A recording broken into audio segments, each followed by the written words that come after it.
Breaking news. Breaking news. Breaking news. Côte d'Ivoire, football, Cameroun-Côte d'Ivoire, rencontre au sommet comptant pour les éliminatoires du Mondial 2022 au Qatar. Le choc était de taille et le public a répondu présent. CNN, la télévision autrement, était là. Merci de rester sur CNN. Breaking news. Breaking news. Bon nombre de personnalités ivoiriennes et internationales ont précédé l'arrivée des cars affrétés aux équipes nationales de Côte d'Ivoire et du Cameroun. Le comité national de soutien aux éléphants était massivement présent. CNN a recueilli quelques impressions des supporters des éléphants à l'extérieur comme à l'intérieur du stade. 3-0, doublé de Jérémy, Monsieur Boga. Ça serait un match compliqué. On va faire 2-1 pour la Côte d'Ivoire. Voilà, mon pronostic, c'est 3-0. Voilà pour la Côte d'Ivoire, les éléphants. S'ils ont gagné la poussée, beaucoup d'Afrique, Coupe du monde, non, c'est là qu'on a peu. Les lions et les éléphants sortent ensemble des vestiaires pour quelques minutes d'échauffement pour le grand plaisir des spectateurs. Avant les hostilités, place aux nationaux du Cameroun et ensuite de la Côte d'Ivoire. Le barrissement des éléphants de Côte d'Ivoire a totalement méprisé le rugissement des lions indomptables du Cameroun avec une sanction par penalty à 19h23 minutes transformée en contre-pied par l'éléphant Sébastien Haller.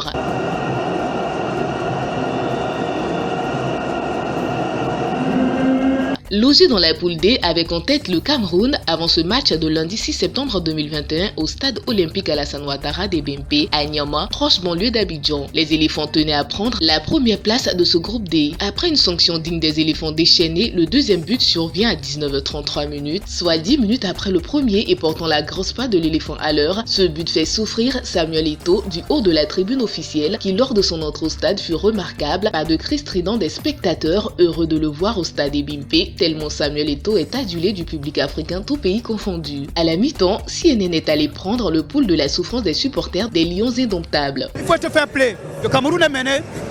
On parle de l'atmosphère du match, mais on espère que comme ils vont revenir à la deuxième mi-temps, ça va être très chaud. Mais je pense qu'on va égaliser. Si on ne fait rien, c'est match nul. Si ce n'est pas match nul, c'est 3-2. J'ai confiance jusqu'à la fin. C'est vrai, nous sommes menés, mais la partie n'est pas terminée. Tout n'est pas joué. Et on a confiance au staff et à nos dirigeants et nos joueurs.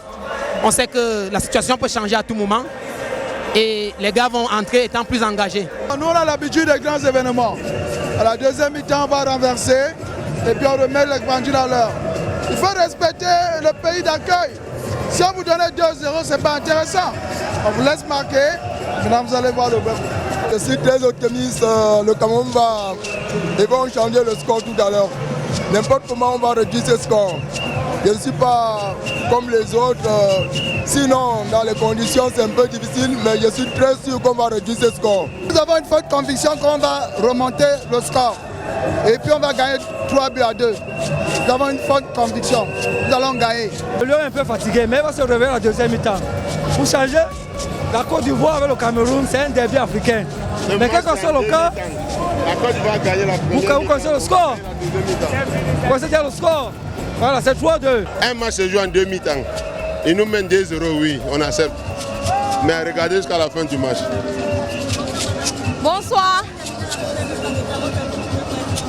En fait, ce n'est que partie remise. Nous sommes qu'à la première mi-temps, nous attendons la suite. Nous espérons que nos frères camerounais vont égaliser quoi. Retour des vestiaires pour la deuxième mi-temps. Les éléphants ne lâchent rien jusqu'à la 61e minute. Un penalty au profit des Lions indomptables du Cameroun va sanctionner une action irrégulière en surface de réparation du défenseur ivoirien de Manchester United, Eric Bailly.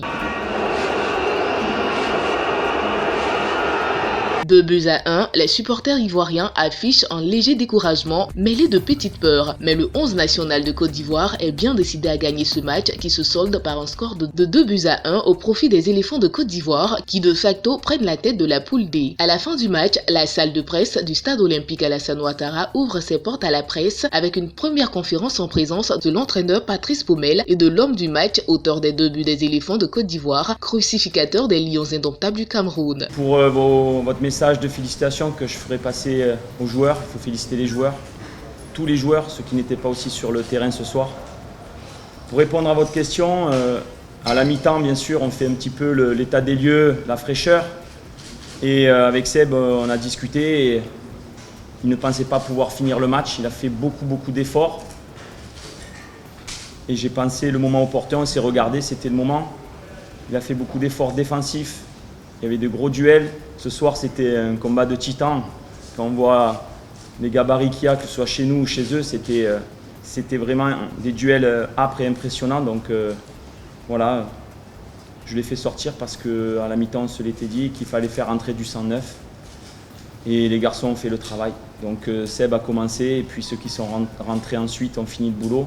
Le plus important, c'était de prendre ces 3 points à la maison ce soir. C'est possible. On sait tous qu'en Afrique, c'est compliqué d'ouvrir le score et voilà. Aujourd'hui, ça finit à 2-1. Il y a beaucoup de scores qui sont amenés à être seulement d'un but d'écart. Donc on sait que le premier but est le plus important. Et bien évidemment, le fait de marquer ce penalty met en confiance toute l'équipe, moi le premier.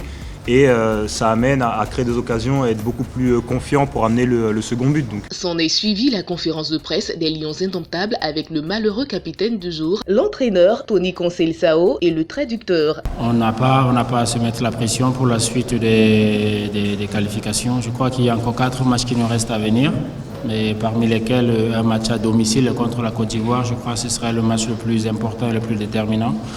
Si nous continuons à jouer nos matchs, les 2 prochains matchs contre le Mozambique, si nous faisons des bons résultats, tout est encore possible.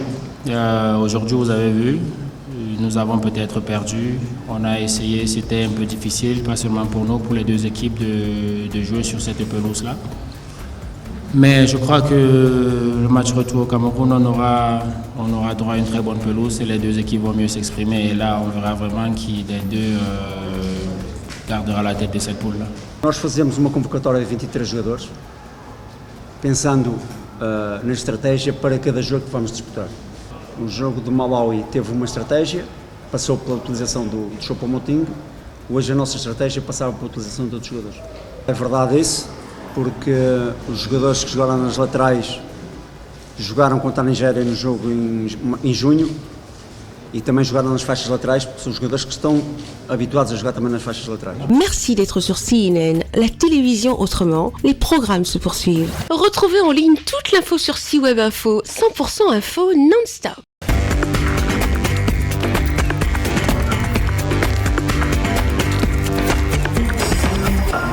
Breaking news sur CNN.